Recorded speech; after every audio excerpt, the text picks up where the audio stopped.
Good day everyone, my name is Carl Enrique Tumibay, the leader of Group 6. So for today, ang ipepresent po namin is all about urban ecosystem. But before that, let my group mates introduce themselves. I'm Shandon Burby Garcia. My name is Carl Ferric P. Aranya. And Josh B. Simplina.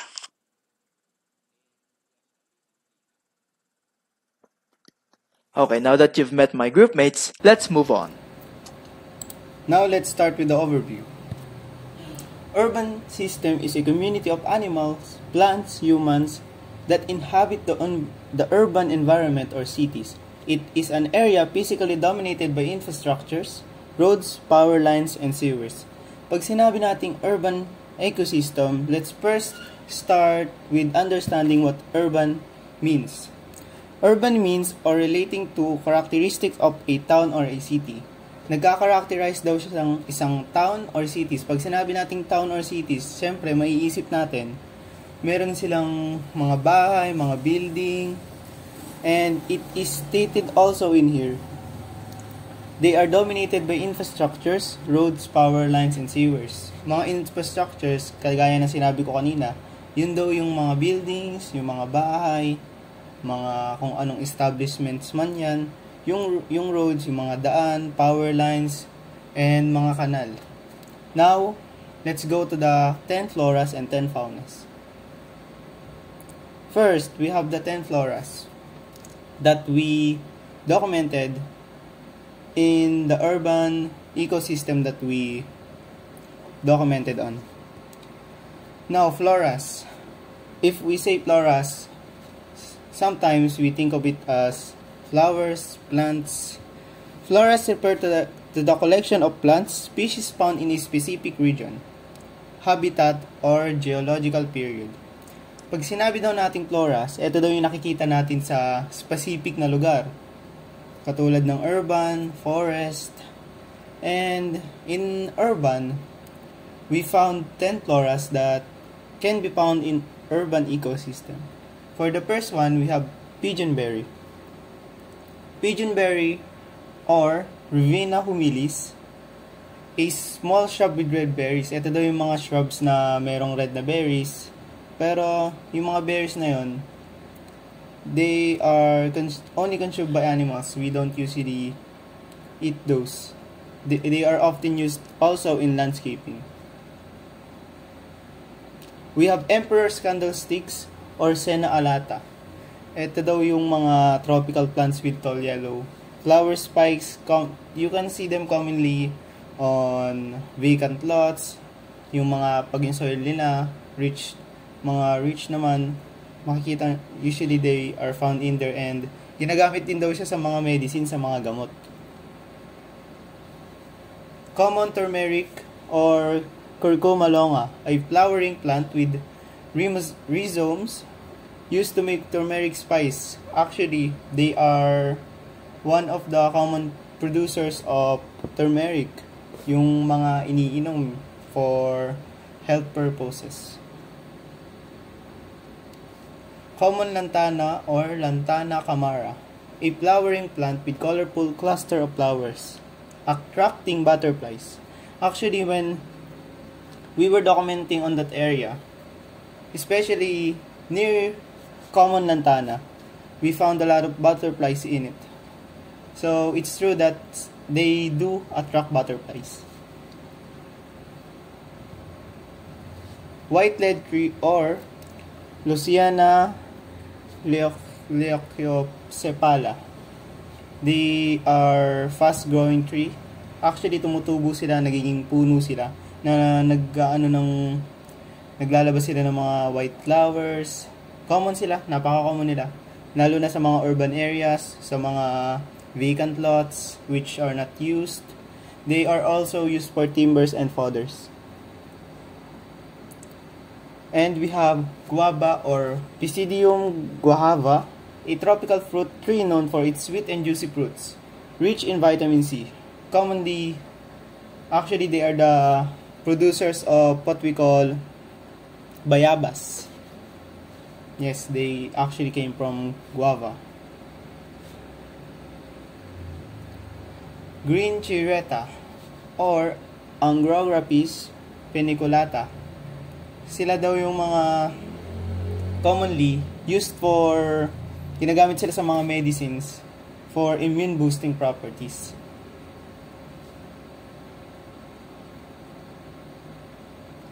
We have also found wishbone flowers. When we were documenting on that area specifically, we actually found a lot of wishbone flowers that's actually very beautiful to look at.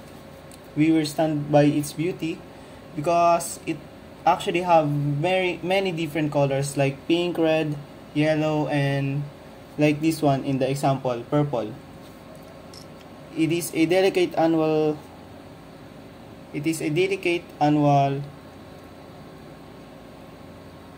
plant with colorful wishbone-shaped flowers. Johnson grass or sorghum jalapens. Commonly, makikita mo lang siya sa gilid-gilid. They are very common. A tall invasive grass often considered as a weed. Kaya siya tinawag na weed kasi kung saan-saan lang siya tumutubo. And lastly, we have East Indian Juice mallows or Corchorus aestuans, an annual herb native to India. Actually, sinasabi dito na galing daw sila sa India, dun sila nagmula, and it has yellow flowers that appears in summer and fall. Kaya makikita mo nyo, wala siyang mga bulaklak na sinasabing yellow flowers.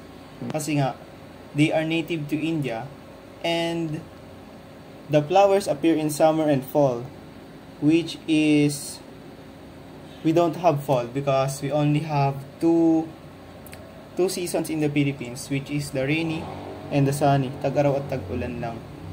Kaya very rare nyo lang siyang makikitang mag-produce ng mga flowers. And that's it for the flora that we have.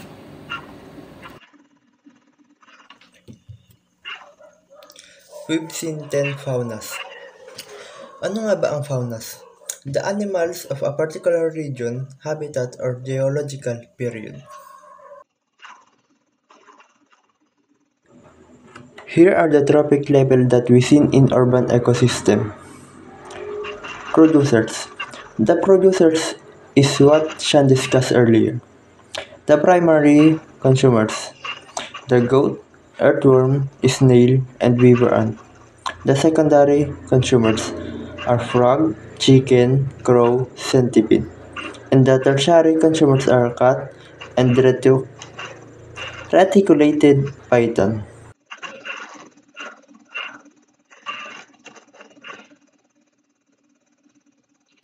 Abiotic factors.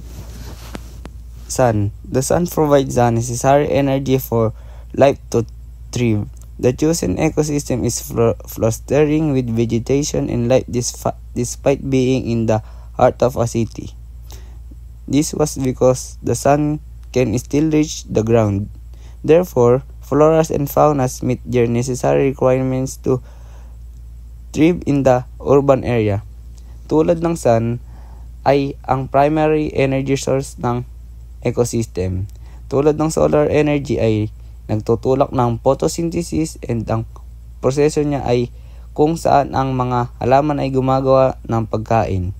At nakaka-impluwensya rin ito sa temperatura na nakaka-apekto din sa klima at sa mga kondisyon ng mga tirahan na para sa organismo lamang. Rain. Rain is one of the catalysts for boosting vegetation growth.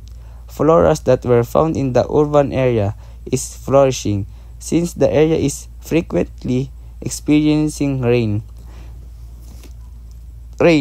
Ang rain ay mahalaga din na may bahagi ang ikot ng tubig, and ang tubig din ay direktang nakakaapekto sa pagkakaroon ng tubig sa mga ecosystem.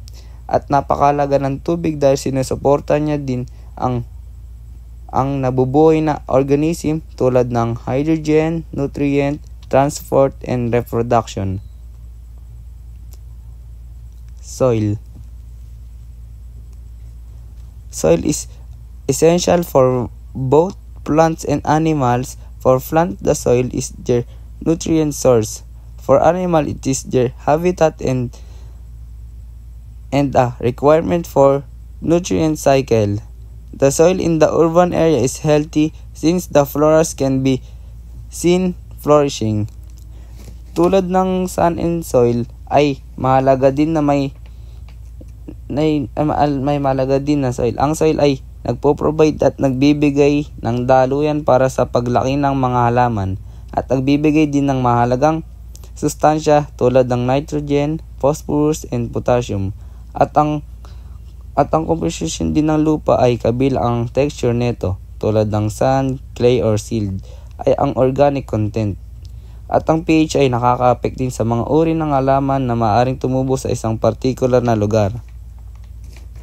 Dahil sa mga abiotic factors na to, kaya maraming flora at fauna sa pinuntahan namin na urban area at kaya ay maraming na document na faunas or animals kasi nakuha nila ang requirements nila.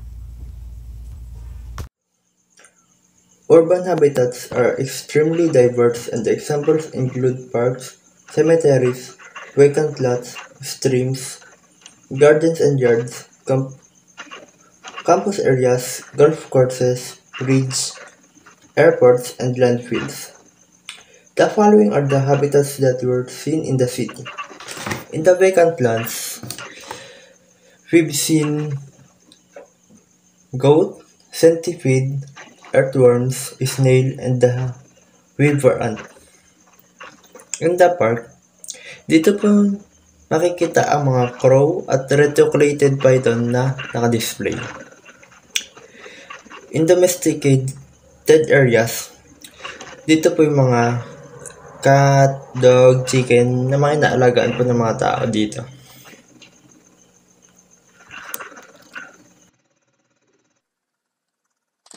Okay, so dumako naman tayo sa food chain. Okay? Food chain. So, ano nga ba ang food chain, ano? A food chain shows how matter and energy from food are transferred from one organism to another. So, ang ibig sabihin lang nito, paano natatransfer daw, or it shows how energy is transferred from one organism to another. So, for example, yung energy ni producer, paano siya mapupunta kay tertiary?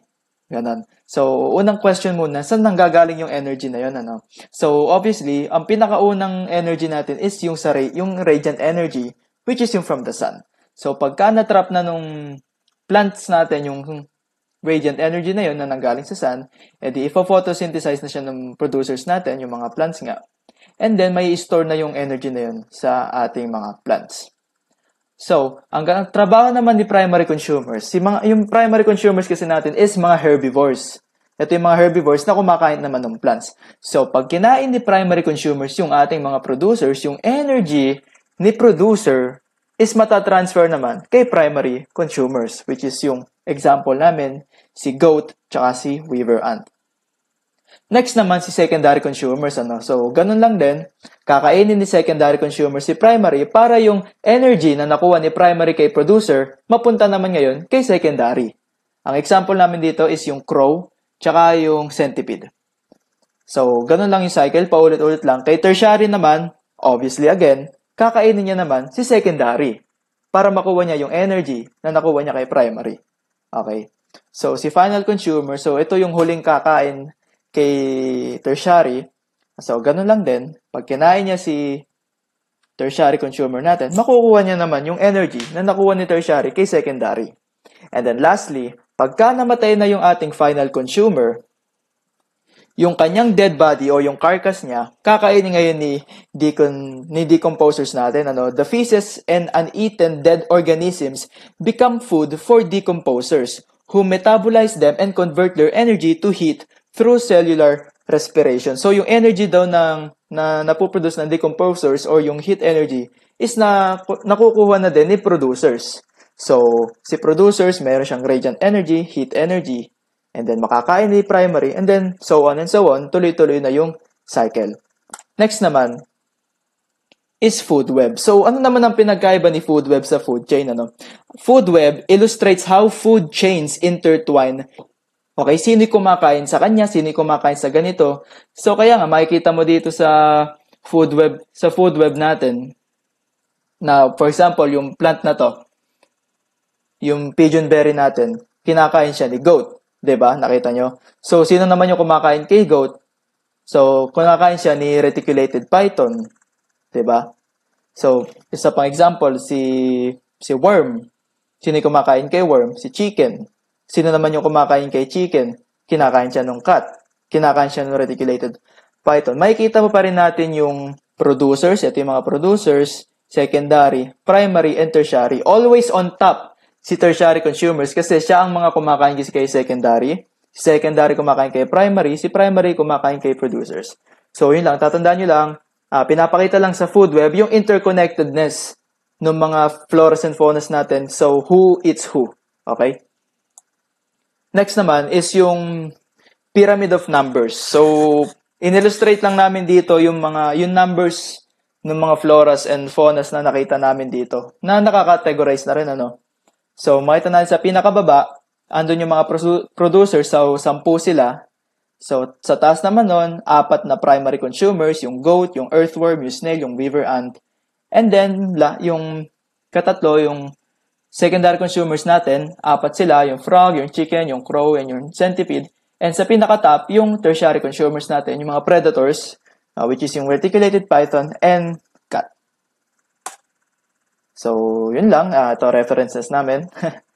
So, thank you for listening. So, sana marami kayong natutunan for today regarding food webs, food chains, pyramid numbers, abiotic factors, and many more. Yung floras and fauna. Sana marami kayong natutunan. So, magte-thank you yung aking mga ka-groupmates. Mag-thank you kayo, guys. Thank you po. Thank you for listening. Thank you for listening. So, thank you. Bye.